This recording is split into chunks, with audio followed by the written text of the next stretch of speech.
오늘 이 11장 19절에서 12장 마지막까지의 주제는 말씀입니다. 말씀의 권세를 세상 권세와 대조해서 보이고 있습니다. 말씀으로 산다는 것이 무엇인가, 도대체 어떤 삶인가, 기독교에는 본 적이 없으니까요. 그래서 돈키호테의 이야기를 나누려고 합니다. 세르반테스의 이 작품은 일단 시기가 중요합니다. 1588년 6월, 그 당시 세계 최고의 강국이요 최고의 제국이던 스페인은 그 무적 함대가 영국에 패배합니다. 믿을 수가 없는 일이었고 이 세상 아무도 생각할 수 없는 일이었습니다. 물론 무적 함대가 패배했다고 해서 그때 스페인이 몰락한 건 아니죠. 부자 망해도 3년 먹을 게 있다고 상당한 시간 몰락의 길을 걷지만은 이 몰락의 길을 걷고 있는 동안에 당연한 일이 일어납니다. 이 안으로 자신이 없는 사람들은 겉으로 뭔가를 가져야 됩니다. 그래서 스페인은 아직까지는 돈이 많죠. 물론 항상 망할 때 징조는 빈익빈 부익부가 엄청나게 심해지는 것이죠. 국민들은 말할 수 없는 가난에 허덕이는데 귀족들은 엄청난 부를 누리고 있었습니다. 그래서 대외적으로 아직도 자기들이 세계 최고의 제국이라는 걸 과시하고 있었습니다. 대내적으로는 그런 것을 감추기 위해서 16세기가 종교개혁이 일어난 때 아닙니까? 스페인은 로마 교황청에 붙어가지고 이 개혁 교도들을 탄압하기 위해서 종교 재판을 헌법으로 합법화시켰습니다. 그리고 종교 재판의 이름으로 무자비한 인권의 탄압이 횡행하고 있었습니다. 세르반테스도 1600년에 출교당한 사람들이에요. 역사를 보면 교회 출교가 되면 큰 인물이 되더라고요. 그때 느껴지십니까? 스페인이 대외적으로는 떵떵거리고 누가 우리를 깔봐 어쩌다가 한번 우리가 진 거지 뭐 이러고 있을 때, 그리고 속으로는 그 무자비한, 그렇게 하지 않으면 가난한 사람들의 이 반기가 일어날 수 있으니까 그러한 시기에 세르반테스는 이 붓을 든 것입니다. 발간즉시 폭발적인 인기를 누렸습니다. 영어와 독일어와 불어로 동시에 번역이 되었습니다. 그 당시로는 상상할 수 없는 일이죠.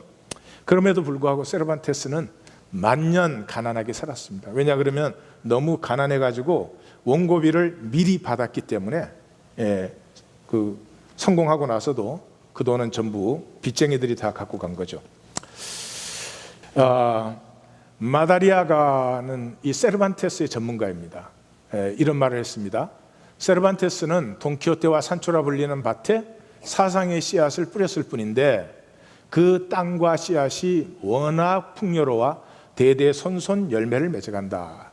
2002년 노르웨이 북클럽은 54개국의 대표되는 지성 100인에게 역사상 가장 위대한 문학작품 10편을 추천해달라고 했습니다.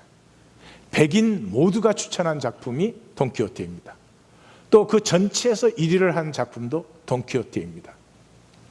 플레베르 그러면 잘 모르시겠죠?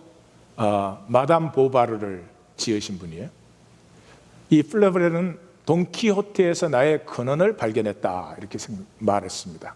프랑스의 문학 평론가인 쌍떼 베베는 인간 내부 세계를 가장 깊이 파들어가 참 본성을 묘사한 인류의 바이블이다 이런 얘기를 했습니다. 여기까지 인물들은 별로 잘 모르시니까 실감이 안 나니까 이제는 잘 아시는 분으로 도스토예프스키. 전 세계를 뒤집어 봐도 돈키호테보다 더 숭고하고 박진감 넘치는 작품은 없다. 기독교 문학에 나타난 아름다운 사람들 가운데 가장 아름다운 인물은 돈키호테이다. 우리는 정신병 아저씨로 알고 있는데 이게 도대체 무슨 소린가 싶기도 하죠. 또 프랑스의 역사가자, 철학가이자 문학 비평가인 르네 지라르는 이렇게 말했습니다. 돈키호테에 의해 쓰인 소설은 돈키호테를 다시 쓰거나 그 일부를 쓰는 것이다, 이런 말을 했습니다. 이 르네 지라르는 Violence and Sacred, 폭력과 거룩, 이런 작품을 써서 이 기독교의 위선에 대해서 굉장히 날카로운 글을 쓴 분이에요. 제 생각에 가장 이 돈키호테를 잘 표현하신 분은 미셸 푸코입니다. 미셸 푸코는 이 현재 우리가 살고 있는 이 포스트 모던 에라의 사상의 뿌리가 되신 분입니다. 자세히 설명할 시간은 없어요. 현대 사상은 이분 없이는 생각할 수가 없습니다. 가장 잘 보신 것 같아요. 그는 순례하는 문자다. 다시 말해서 순례하는 말씀이다. 책의 약속을 실현하는 것이 그의 사명이다. 성경의 말씀을 실현하는 것이 그의 사명이다. 푸코는 성경이 아니고 이제 돈키호테 책을 얘기하는 거죠. 따라서 그의 몸은 세계에 대한 정언, 몸으로 살잖아요. 몸은 세계에 대한 증언, 즉 책이 말하는 진실을 세계에 선포하고 입증하는 형상을 띠게 한다. 가장 정확하게 본 것이라고 생각을 합니다. 자, 이 돈키호테를 앞세우고 오늘의 본문으로 들어갑니다. 전체 구조는 11장은 안디옥 교회예요. 12장은 권세가 두 가지 권세가 있어요. 세상 권세가 있고 말씀의 권세가 있는데, 세상 권세의 헛됨, 이것을 자세히 보여주고 있다는 것입니다. 헤롯이 어떻게 교회를 핍박하는가, 그가 왕복, 그 은으로 된 그 우리로 말하면 갑옷 같은 것입니다. 아침 태양이 떠오르는데 그 은빛 그 갑옷 비늘들이 찬란한 광채를 발휘하는데, 그 눈부신 단상에서 헤롯이 음성을 발하는데 신의 소리다, 이렇게 자세하게 표현을 합니다. 또 이 권세의 헛됨도 이제 보시면 알지만 굉장히 자세하게 표현을 합니다. 뿐만 아니라 이 핍박받고 잡혀가고 죽임당하는 말씀, 아무런 권세가 없는 것 같은 말씀은, 이 헤롯은 벌레에 먹어 썩어지는데 이 말씀은 어떻게 역사를 만들어 나가는가 하는 것을 자세히, 이 11장과 12장에서 가장 중요한 건 자세히, 왜 누가는 그렇게 자세히 일일이 이 묘사를 하고 있을까요? 우리가 보기를 원하는 거죠. 예, 그렇습니다. 우리 일생 사는 동안에 보면은 좋은 물건 가지고 비싼 거 사고 좋은 집에 살고, 세상에 돈 가지면 뭐든지 마음대로 할 수 있잖아요. 마음대로 하고 그게 권세처럼 보이지만 그건 허무하게 썩는 거다. 진정한 권세는 그곳에 있지 않다는 것을 우리가 보기를 정말 안타까이 원하는 거죠. 오늘 본문을 잘못 읽으시면 본문에 이렇게 나오죠. 헤롯이 하나님께 영광을 돌리지 아니함으로 벌레가 먹어 죽으니라. 그게 앞쪽에 두루와 시돈 백성 앞에 막 신의 모습 같은, 신의 소리 같은 그때에 영광을 안 돌려서 죽었다, 그렇게 읽으신 분은 성경을 전혀 못 읽는 분이죠. 성경의 그 흐름을 보시면 그러잖아요. 헤롯이 살아있는 동안에 신처럼 근세를 행하고 살았어요. 근데 그 일생에 하나님께 영광 돌리지 않았어요. 이 종교적으로 생각하시면 안 돼요. 그 일생을 살아가는 동안 하나님, 참된 진리, 참된 의, 참된 생명의 가치에 대해서는 이 사람 생각하지도 않고 생각할 필요도 없는 사람이에요. 벌레 먹어 허무하게 썩어지더라는 거죠. 근데 그가 핍박한 말씀은 역사를 만들어내고 있습니다. 어떻게 만들어내고 있을까? 자, 첫 번째 안디옥 교회로 들어갑니다. 안디옥 교회 내력이 나옵니다. 이 부분을 읽는 사람들은, 종교적인 사람들은 대부분 이래요. 바나바는 착한 사람이요, 믿음과 성령이 충만했다, 맨날 읽어요. 이게 중심에 두고 읽어요. 그 기절은 문맥을 읽는 사람이라면 빼버려도 돼요. 없어도 아무 상관이 없는 일이에요. 이 전체를 무슨 소리 하는지 읽지를 못하니까 가장 착하고 성령, 여러분 우리도 그래야 됩니다. 뭐래요? 마치 그러면 될 수 있는 것처럼 영적인 걸 전혀 모르는 거죠. 안디옥 교회가 어떻게 이 땅에 출생하게 됐는지 자세히 설명합니다. 왜? 지금 중요하니까요. 스데반이 순교를 받으면서 순교당하면서 사람들이 흩어졌습니다. 흩어진 성도들이 베니게, 구브로, 안디옥으로 흩어졌습니다. 그 중에 구브로, 구레네에 있던 사람들이 베니게, 구브로, 안디옥으로 흩어질 때는 유대인에게만 말씀을 전하더니 그 중에 구브로, 구레네 사람들, 여기 보면 베니게가 빠지잖아요. 베니게 왜 빠졌어요? 베니게는 아람어를 사용하는 지역이니까, 구브로와 구레네는 헬라어 사용 지역이죠. 그래서 그 사람들이 안디옥으로 와서 헬라인에게도 말씀을 전했어요. 그랬더니 많은 헬라인들이 말씀을 믿었어요. 그래서 교회가 탄생되었기 때문에 예루살렘 교회가 바나바를 글로 파송했어요. 왜 바나바를 파송했을까요? 다른 때는 항상 베드로와 요한이 갔었잖아요. 베드로와 요한은 첫째로 헬라어를 모르죠. 유대계 지도자지요. 근데 바나바는 구브로 출신으로 헬라어에 능통하고 헬라 문화에 익숙하고, 그러므로 이방인에 대한 유연함도 베드로와 요한보다는 훨씬 더 나았겠죠. 그래서 바나바가 파송을 받아서 갔어요. 그 파송을 받아서 가서 본 것은 무엇이냐? 하나님의 은혜를 보고, 이게 핵심이에요. 안디옥 교회. 하나님의 은혜를 보고, 만약에 바나바가 가서 이 앞에 본문의 핵심이 뭐죠? 고넬료 본문에 하나님은 참으로 외모를 보지 아니하시는다. 여기 외모는 잘생겼냐 못생겼냐가 아니라 유대교인이냐 아니냐 하는 거죠. 예, 우리 기독교는 자기가 기독교인인 것만으로 구원 받았다고 그렇게 생각하는 사람들이 부지기수예요. 그것 자체가 정말 이 기독교가 얼마나 이 허물을 많이 갖고 있나 하는 걸 보여주는 거죠. 그 바나바가 가서 만약 외모를 봤으면, 여러분 생각을 해보세요.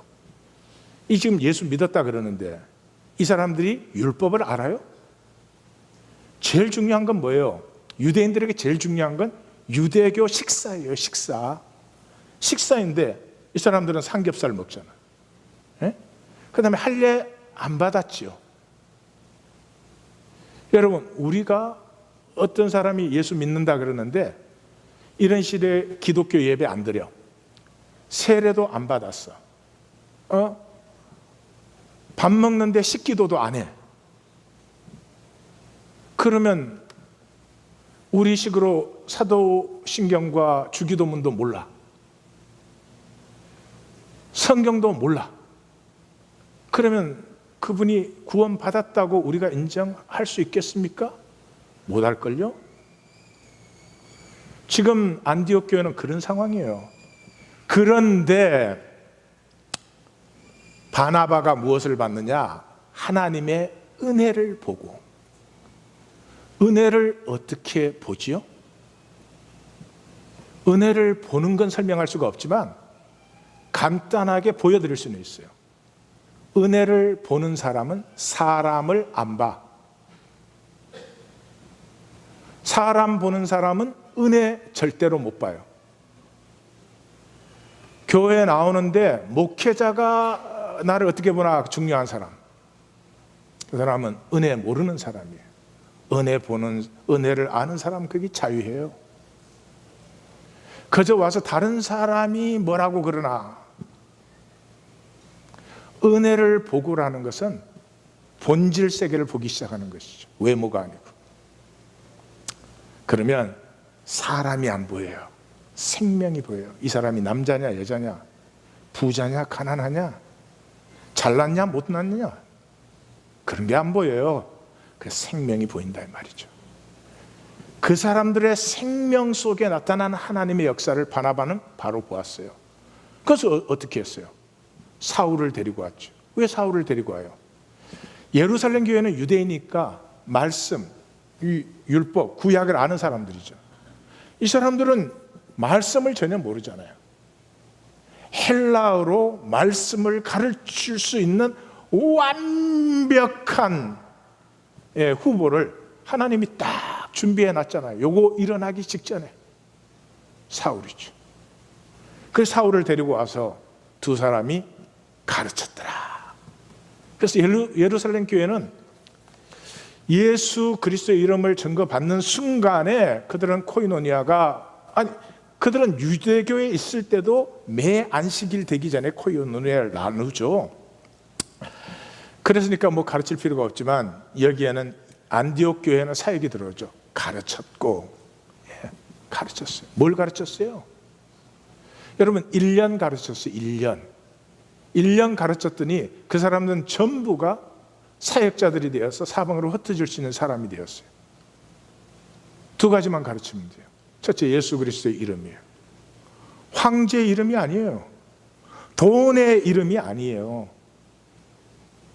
예수 그리스도가 다스립니다. 난 성도님들이 어떻게 생각하셔도 상관없어요. 그러나 이 현상 세계를 마감할 때 보시면 내가 육체를 벗든지 이 세상의 현상이 끝나든지 마감할 때 보시면 황제도 돈도 그건 아무것도 아니에요. 예수의 이름, 이 땅의 아픔을 품어 안은, 아픔은 가르쳐서 안 돼요. 뭐 배워갖고 해결이 안 돼요. 상처는 그 아픔을 품어 안는 아픔 속에서만 아픔을 넘어서게 되는 거죠. 예수 그리스도의 십자가가 모든 권세, 참된 권세, 영원한 권세라는 걸 알아요. 그러면 황제의 통치가 아니고 하나님의 통치가 그게 일어나는 거죠. 하나님의 통치가 일어난 자리에는 부활하시고 승천하신 주님께서 하나님 보좌 우편에서 다스리고 계세요. 하나님의 통치가 임하면 모두가 통해요. 아주 간단한 것입니다. 하나님의 다스림이 임하면 통해요. 코이노니아예요. 그것을 그리스도인이라고 불렀습니다. 크리스티아누스라는 단어인데 그리스도의 것이다. 이 말 속에는 저 사람들은 황제의 것이 아니다라는 말이 여기에 들어있는 것이죠. 그래서 이 안디옥 교회는 제자들이 각각 그 힘대로 유대에 사는 형제들에게 섬김을 보내기로 작정합니다. 우리 한 번역은 부조라고 얘기해놨어요. 안타깝습니다. 어떻게 성경을 번역하는 사람이 저기에 부조라는 말을 넣을 수가 있어요? 단어는 디아코니아라는 단어예요. 교통이에요, 교통. 무슨 말이죠? 자, 지금 이 본문의 가장 중요한 것은 예루살렘 교회 시대가 막을 내리고 이제 안디옥 중심의 새 시대가 지금 열리고 있는 것입니다. 그래서 안디옥 교회가 어떻게 해서 생겨났는지를 자세히 설명을 해주고 있어요. 그런데 이 예루살렘 교회와 안디옥 교회가 서로 통하지 않는다면, 여기 교통이 코이노니아가 없다면 교회가 아니에요. 왜 교회가 아니에요? 한 주님이니까, 한 하나님이시니까, 한 성령님이시니까, 한 말씀이니까, 한 교회니까. 만약에 안디옥 교회가 진정한 교회라면 예루살렘 교회와 반드시 코이노니아가 일어나야 되는 거죠. 이 교회가 앞으로 얼마든지 더 생길지 모르지만 이 모든 교회는 하나가 아니라면 교회가 아니에요. 왜? 교회는 머리 대신 주님으로 상합되고 연락되는 한 지체니까. 또 여기서 한 걸음 더 나아가면 이렇게 안디옥 교회와 예루살렘 교회의 코이노니아가 일어났다는 건 이미 안디옥 교회 안에 코이노니아가 일어났다, 안 일어났다? 일어났다, 당연한 거죠. 자, 이제 12장 세상 권세와 말씀으로 넘어가겠습니다. 발단은 이렇습니다. 시작이 Now about that time 그랬어요. 그러니까 이 안디옥 교회로 예루살렘 교회에서 주도가 전환되는 그 시기에 일어난 한 사건을 얘기해 주고 있다 이 말이죠. 그게 뭐냐? 헤롯이 야고보를 잡아 죽였어요. 유대인이 좋아해. 그러니까 베드로도 잡아서 수감을 시켰어요. 근데 성경이 때는 무교절이라 이렇게 말을 해요. 그러니까 성경을 이제 읽을 줄 아는 사람은 무교절이 언제예요? 1월 14일이 6월절, 1월 15일부터 일주일간이 무교절이죠. 그러니까 6월절을 지나고 출애굽한 기간이잖아요. 그러니까 이 헤롯이 저렇게 잡아 묶었지만 베드로는 탈출하겠구나. 이 정도는 읽어지셔야 돼요. 성경을 읽으면. 자, 그렇게 해서 4명씩 4조, 12시간을 지키니까 3시간 교대를 하는 거죠. 두 사람은 수갑을 양쪽 손에 묶어서 같이 간수와 묶여져 있습니다. 한 사람은 첫째 파수, 또 한 사람은 둘째 파수, 이렇게 4명이 3시간씩 교대를 합니다. 로마식이에요. 그때 교회는 기도하고 있었습니다. 예. 하나님의 정권적인 역사가 일어나는데 교회가 무엇을 해서 하나님의 역사가 일어나는 것이 아니고 하나님과 호흡이 무언가 맞춰지고 있는 교회를 보실 수 있어야 됩니다. 정계는 이렇습니다. 집행 전날이 되었어요. 사형 집행 전날이 되었는데 끌려나가면 죽는 거죠. 근데 그때 주의 영광이 나타났어요. 광채가 빛나며, 주님의 영광이 나타나는 걸 항상 빛으로 표현하죠. 빛이 쫙 나타나면 그 다음에 뭐가 소리가 들려요. 예, 그 사울이 다메섹 도상에서 큰 빛이 있더니 그 다음에 사울아 사울아 어찌하여 내가 나를 핍박하느냐 소리가 따라 나오죠. 그래서 띠를 띠고 신을 신고 겉옷을 입고 따라오라 이 소리가 들려요. 이때 인간은 하나님의 영광적인 주권이 나타날 때 인간은 그걸 다 소화할 수가 없어요. 다 이해가 안 돼요. 그래서 환상인가 비몽사몽간인가 이렇게 말하는 거죠. 나중에 교회가 베드로가 풀려 나왔는데도 막 믿지 못해 하는 것은 교회가 믿음이 없다 그런 얘기가 아니고요. 그 하나님의 주권적인 역사를 사람은 전부 핸들을 못하는 모습을 보여주므로 하나님의 주권적인 역사를 강조하고 있는 것이다. 옆에 분에게 말씀하세요. 나 꼭 그렇게 읽었어. 그래가지고 첫째 파수 지나서 이제 안전지역에 들어왔을 때 천사가 떠나갔어요. 그랬더니 이제 베드로는 제정신이 들어왔어요. 그 시간에 교회는 기도하고 있었어요. 기도했기 때문에 하나님의 역사가 일어났다는 것이 아닙니다. 하나님의 역사가 있었기 때문에 기도했다는 것도 아닙니다. 그렇지만 무언가가 통하고 있는 하나님의 역사와 하나 되어 기도하는 교회, 여기를 보실 수 있어야 됩니다. 그렇게 해서 베드로가 왔더니 그 마가의 어머니 마리아의 집에 왔더니 그랬더니 계집종이 나와서 얼굴도 안 보고 소리만 듣고 베드로가 풀려 나왔다고 뛰어들어가서 얘기를 합니다. 교회는 그걸 comprehend 못하는 거죠. 주님의 주권적인 역사니까. 그래서 베드로가 들어왔더니 다 보고 놀라서 베드로가 주님이 주권적으로 이렇게 나를 풀어주셨다 증거를 했어요. 그리고 그 가기 전에 누가복음과 사도행전의 특징이죠. 계시받는 계집종. 누가복음 왜 하나님의 계시가 똑똑하고 영적이고 종교적인 지도자들에게 나타나는 것이 아니라 계집종에게 나타난다고 할까요? 누가복음은 이런 말을 하지요. 마리아의 노래를 통해서 하나님은 교만한 자를 내려치시고 권세 있는 자를 낮추시고 부자를 빈손되게 하시며 비천한 자를 높이시고 줄인 자를 배불리 하신다. 주의 성령이 내게 임하셨으니 가난한 자에게 복음을 선포하고 눈먼 자를 보게 하시며 안진뱅이가 일어나게 하시며 억눌린 자를 자유케 하신다. 하나님의 주권적인 역사가 일어날 때 거짓된 세상은 반드시 전환이 일어난다 하는 것을 누가와 사도행전은 굉장히 강조를 합니다. 당연한 얘기겠죠. 왜?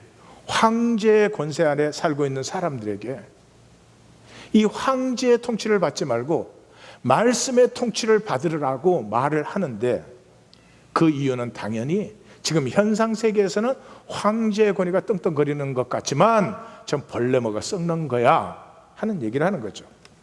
대단원은 그래서 돌아온 베드로는 선교를 떠납니다. 피하는 의미도 있겠죠. 그리고 제일 마지막은 말씀은 흥황한다고 되어 있어요. 그 가운데 헤롯의 영내에는 소동이 났어요. 이게 죄수가 어디로 간 거냐? 거기에 대해서 무기력한 헤롯, 전혀 해결 못해요. 무슨 일이 일어난지 알지도 못해요. 그 헤롯이 신 같은 노릇을 해요. 막 광채가 빛나고. 그게 누가? 두로와 시돈의 사람들이. 말씀의 사람들은 그런 껍질을 보지 않는다는 말이죠. 결과는 뭐예요? 헤롯은 벌레 먹어 썩는 허무한 인생이에요. 역사 가운데를 흐르며 이 역사를 새롭게 하고 창조하는 것은 말씀이다 하는 것을 12장은 보여줍니다. 제일 재밌는 부분은 12장 마지막 절이죠. 거기에 바나바와 사울이 섬기는 일을 마치고, 여기도 부조하는 일을, 섬기는 일을 마치고 마가라 하는 요한을 데리고 예루살렘에서 돌아오니라. 이게 왜 여기 붙었을까요? 갑자기 마가라고 하는 요한을 데리고 온 게 왜 여기 붙었을까요? 쭉 읽어오신 분이라면 당연히 이해가 가죠.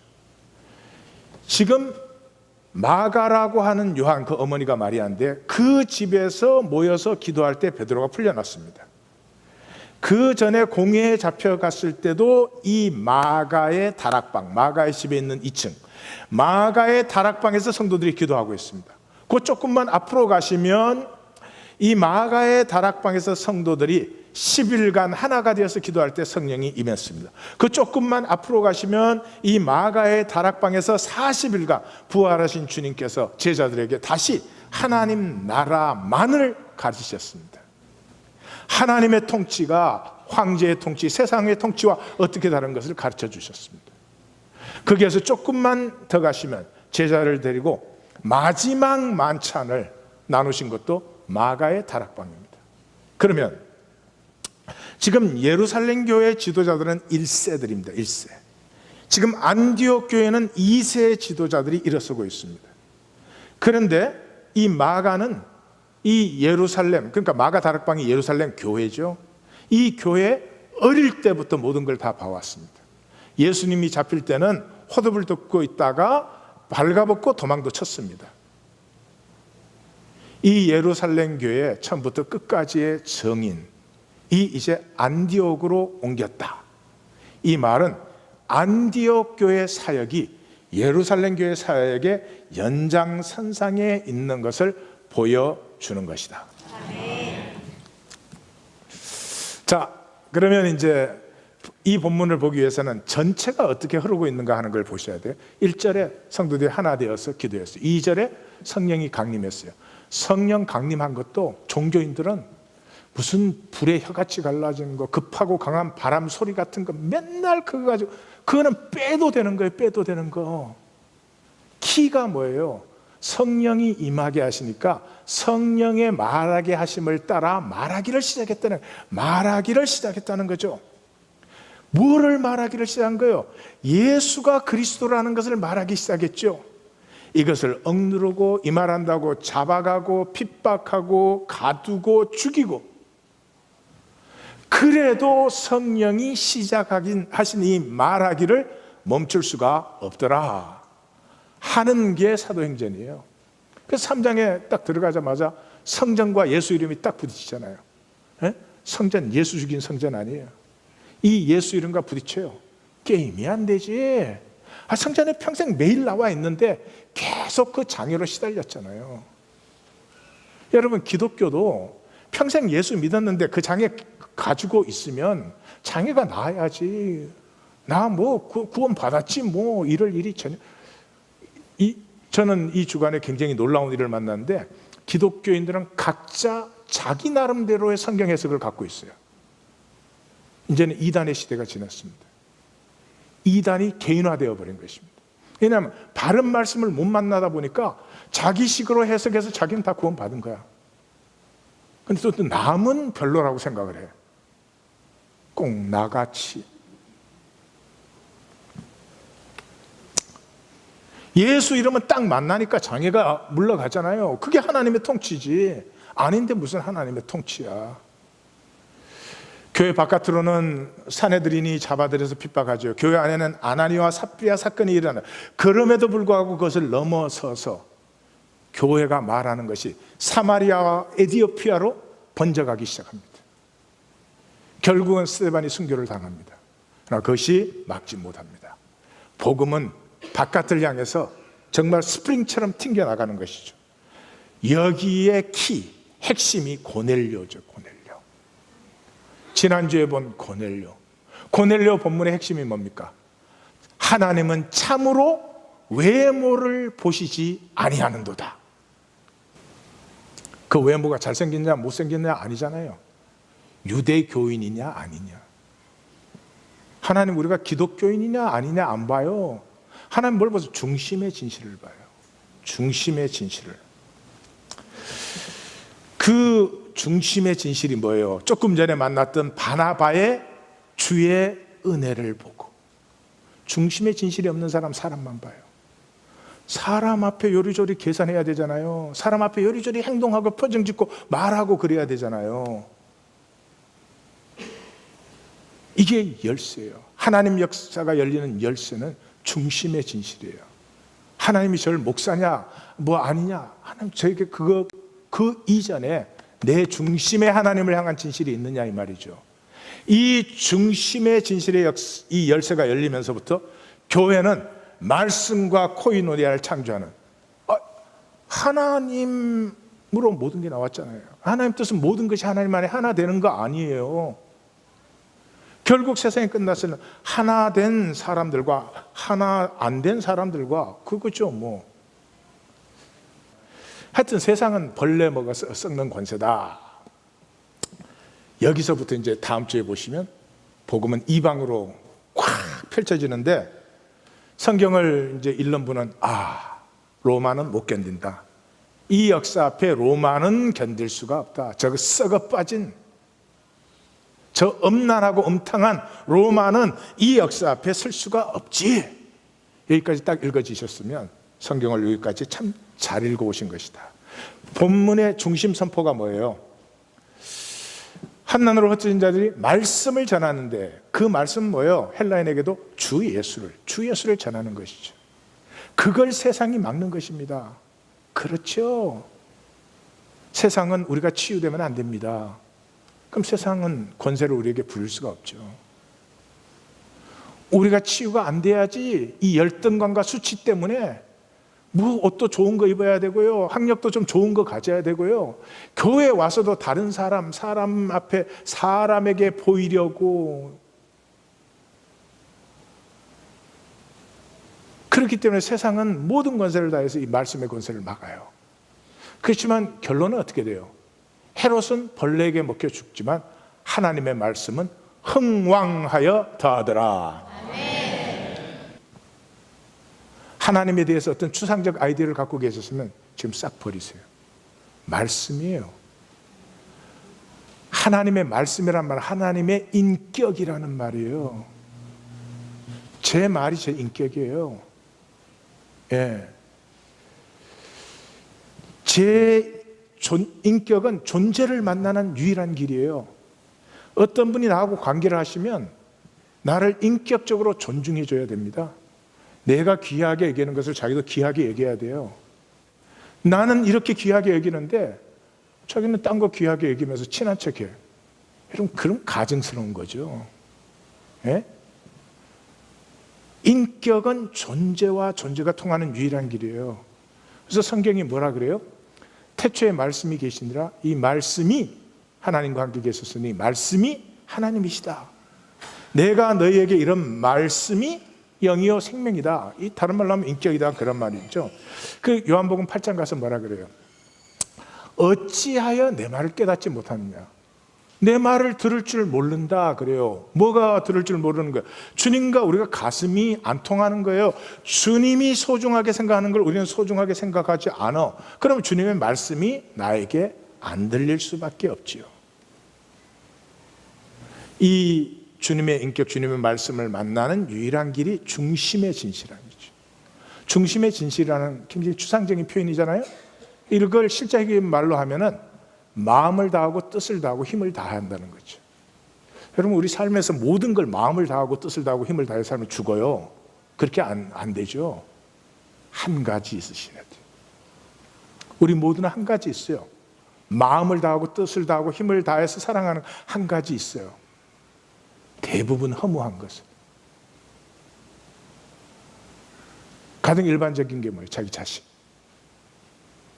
여러분, 그건 동물적인 본능으로 그냥 하는 거예요. 그렇게 해야 가치가 발생되지 않아요. 자식은 내 자식도 귀하지만 남의 자식도 그렇게 사랑할 수 있을 때 가치가 발생하는 거죠. 하나님을 마음을 다하고 뜻을 다하지 않고 힘을 다하지 않고 사랑할 수 있습니까?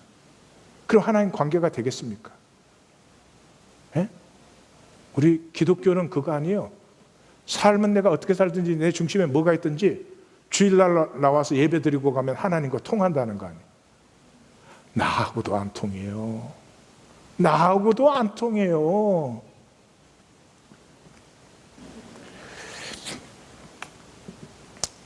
속사람 열리는 거, 우리가 세상에서 제일 싫어하는 거죠. 혼과 영과 관절과 골수가 찔러 쪼개져야 되니까. 말씀이 우리 겉사람에 임해서 교훈하고 책망하고 바르게 함과 의로 교육해야 겉사람이 쪼개고 속사람이 말씀을 만나니까요. 말씀과 속사람이 만나기까지는 내가 누군지 알 수가 없습니다. 내가 왜 이 땅에 이 시간에 있는지, 내 생명에서 무엇이 피어날 수 있는지 전혀 모릅니다. 사람에게 보이기에 급급합니다. 돈키호테로 돌아가겠습니다.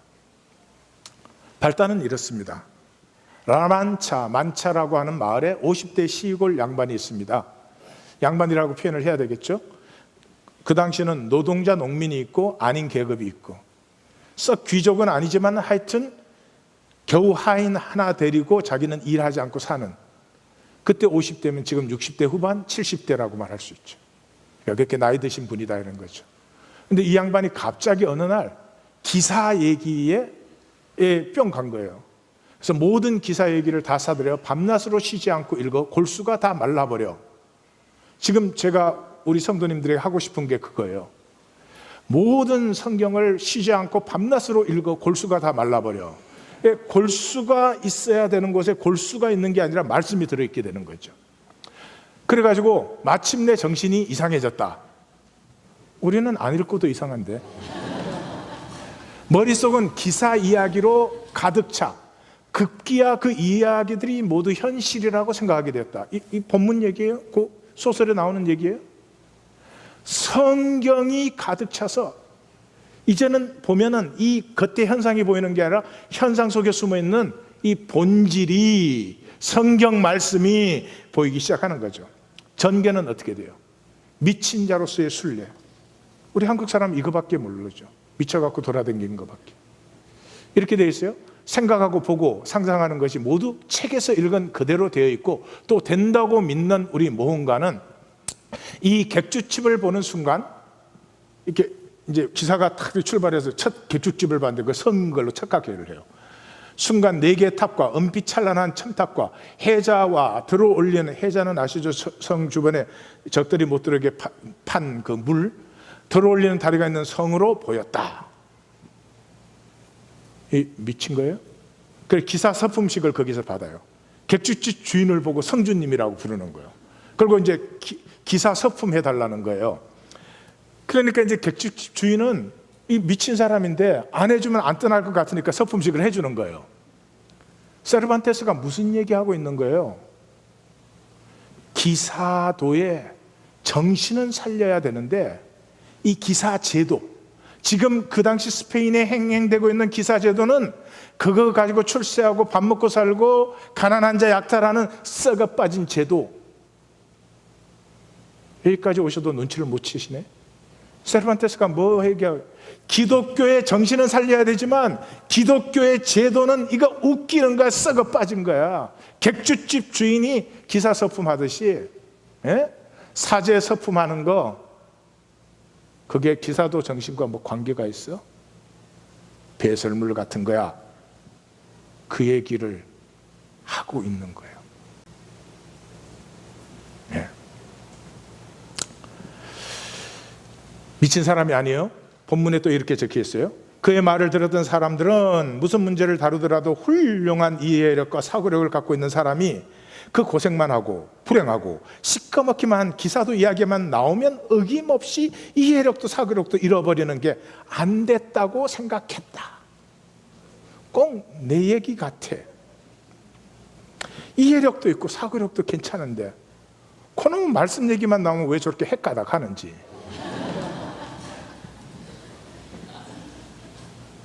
그렇게 또 무시할 건 없잖아, 사람을. 그 산초가 그 주인한테 이제 산초라는 옆집 농부를 이렇게 꼬셔갖고 내가 앞으로 이 성을 얻으면 그 성에 내가 그 한 지방 또는 섬에 총독자리를 줄게. 그래가지고 이 산초는 돈키호테와 정반대되는 사람, 현실적인 이익밖에 모르는 사람이에요. 그래가지고 막 따라다니면 맨날 불평하는 거야.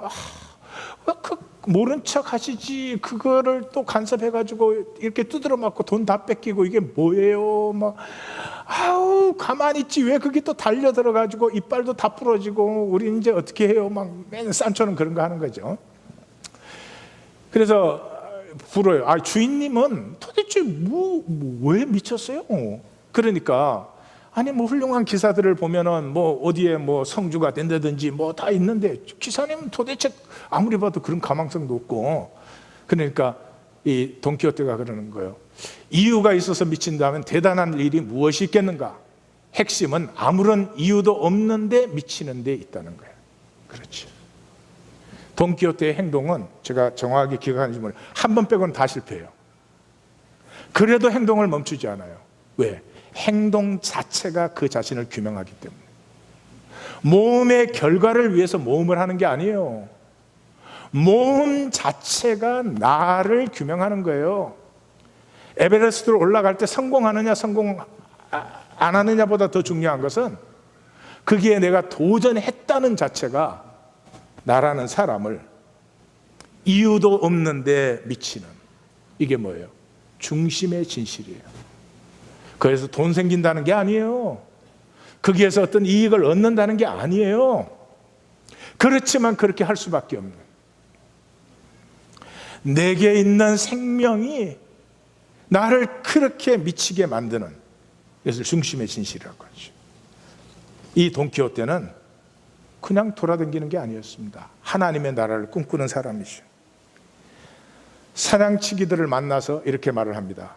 옛 황금세기는 힘들이지 않고 은금을 손에 넣을 수 있어서가 황금세기가 아니요.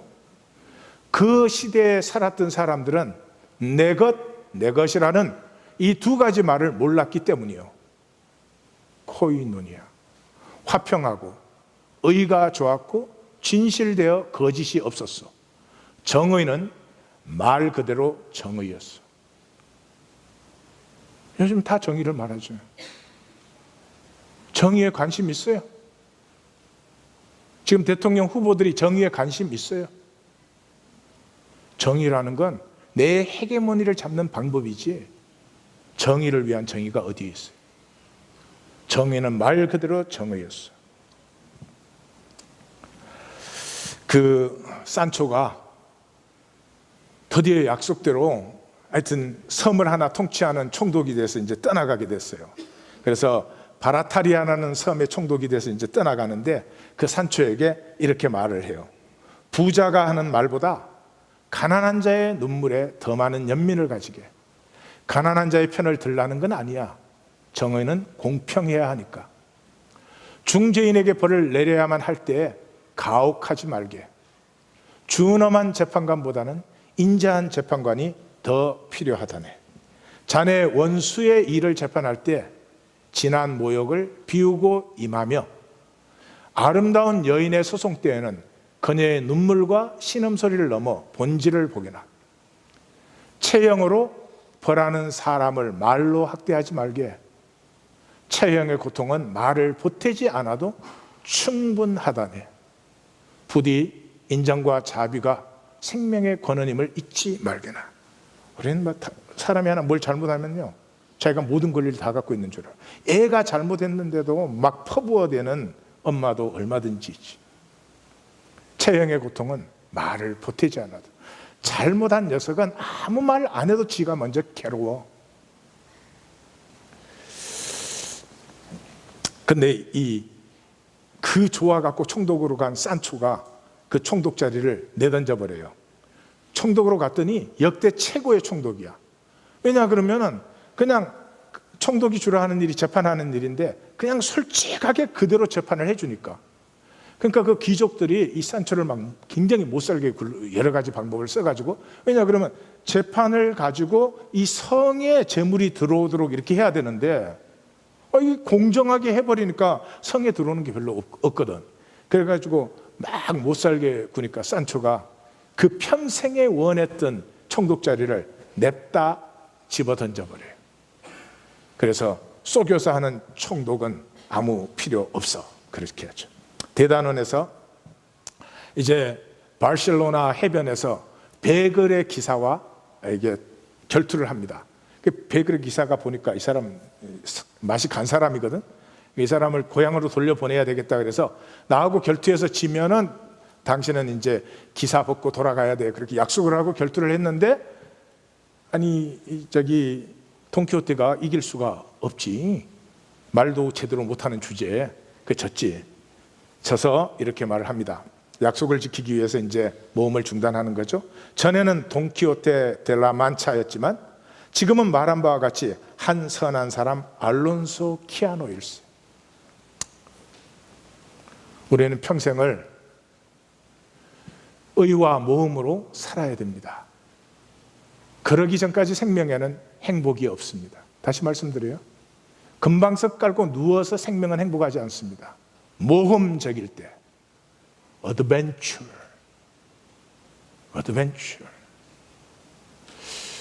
그런 느낌이 있잖아요. 이 뒷골의 느낌이지만 이렇게 세상에서 성공하고 하나님 앞에 가서 쓰면은 별로 칭찬 못 받을 것 같아. 근데 중심의 진실함 때문에 살려고 몸부림치다가 실패 많이 한 사람 가면 주님이 자기 본 것보다 더 기뻐할 것 같아. 자기가 실패했잖아. 그놈의 의 때문에 완전히 실패하시고 죽으셨잖아. 그러니까 얼마나 기뻐하시겠어요. 우리 모두는 결국은 한 사람이 되는 것입니다. 제 생의 모든 것을 통해서 우리 성도님들 중에 가장 훌륭한 이하권이 되는 것이 아니고요, 가장 뛰어난 이하권이가 되는 것이 아니고요, 제가 우리 성도님들 중에 그저 한 사람의 이하권이가 될 수 있을 때, 그때 생명의 진정한 완성이 이루어진 것입니다. 만약에 제가 훨씬 더 잘난 이하권이가 돼야 된다면 아직까지도 저는 제 속에 불안을 갖고 있는 것이죠. 이 산초는 그렇게 현실적인 계산과 이익만으로 돈키호테를 따라다녔는데도 결국은 제자가 되고 맙니다.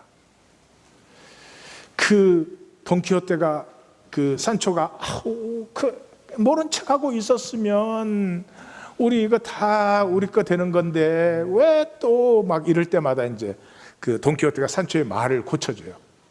근데 집에 돌아와 가지고는 돈키호테가 자기에게 하듯이 자기 아내의 말을, 아내가 모른 척하고 있었으면 당나귀 3마리 우리 거 되잖아. 그럴 때 딱 산초가 당나귀 3마리보다 더 소중한 것이 있다오 여보. 그렇게 말을 고쳐주고요. 그 성주가 되는 꿈을 꿀 때 그 돈키호테가 이제 다쳐가지고 비몽사몽간에 있는데 그 신부 이발사, 이게 돈키호테를 집으로 데리고 가려고 맨날 따라다니는 사람들이잖아요. 근데 이렇게 말을 해요. 눈을 뜨고 있는데도 잠들어 있는 주인보다 더 심한 증상을 보인다. 그리고 그 돈키호테가 죽을 때 그 옆에서 울부짖어요. 모험을 떠나자. 돈키호테의 모비명에 이렇게 되어 있습니다. 미쳐 살다 정신들어 죽다. 사랑하는 성도님들, 미치지 못해 정상적으로 사는 우리 대단히 행복하십니까? 계산 차곡차곡 잘 되니까 떳떳하시죠? 왜 그렇게 열등감과 수치감은 많습니까? 사람에게 잘 보이려고 얼마나 24시간 7일 365일을 애쓰십니까? 그렇게 노력했는데 그 수치감은 날이 갈수록 더해지니 어찌된 일입니까? 생명은 모험하는 것입니다. 어드벤처. 초막셋을 짓고 여기가 좋사오니 그건 생명이 아닙니다.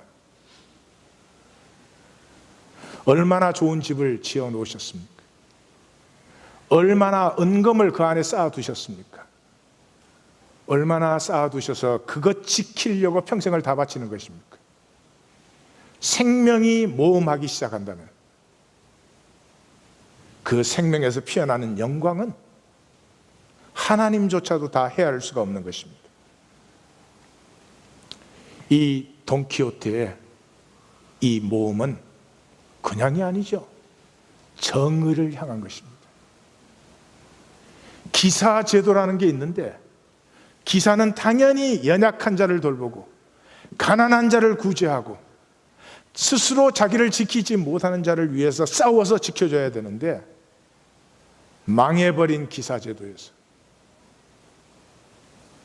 이 세상은 정의를 버리는 순간에 어떻게 되는지, 얼마나 웃기는 것이 되는지를 사실은 세르반테스처럼 잘 보여줄 수는 없습니다. 한마디 드립니다. 62년 넘게 살았습니다. 제 생애 전체를 통해서 한마디 할 수 있습니다. 정의는 반드시 섭니다. 불의가 서는 적이 없습니다. 우리는 정의를 믿지 않습니다. 방법이 약간 덜 정직해도 많이 가지면 된다고 생각합니다. 적당히 요리조리 돌려 자기를 속이고 하나님을 속이고 사람을 속여서라도 이익만 챙기면 된다고 생각합니다. 쓰지 않습니다. 벌레 먹어 썩는 허무밖에 찾아오지 않습니다. 하나님은 모든 것을 아십니다. 하나님의 시간은 우리 시계처럼 빨리 가지 않지만 반드시 정의가 이 땅에 이루어집니다. 이 시대 기독교의 문제는 은혜를 빙자해서 정의를 버린 데 있습니다. 은혜의 출발은 정의입니다. 정의를 향함 없는 자리에 어떻게 은혜가 임할 수 있는 것입니까? 나는 기독교 신앙이 다시 한번 이 땅에 아픈 자, 가난한 자, 헐벗고 굶주리고 스스로를 지킬 수 없는 사람들을 함께 품어안고 아파하고 기도하고 통곡하며 하나 되는 코이노니아가 나타날 때까지 기독교 신앙은 코미디에 불과한 것입니다. 여기에 하나님의 말씀의 증거가 일어나기를 원합니다. 기도하십시다.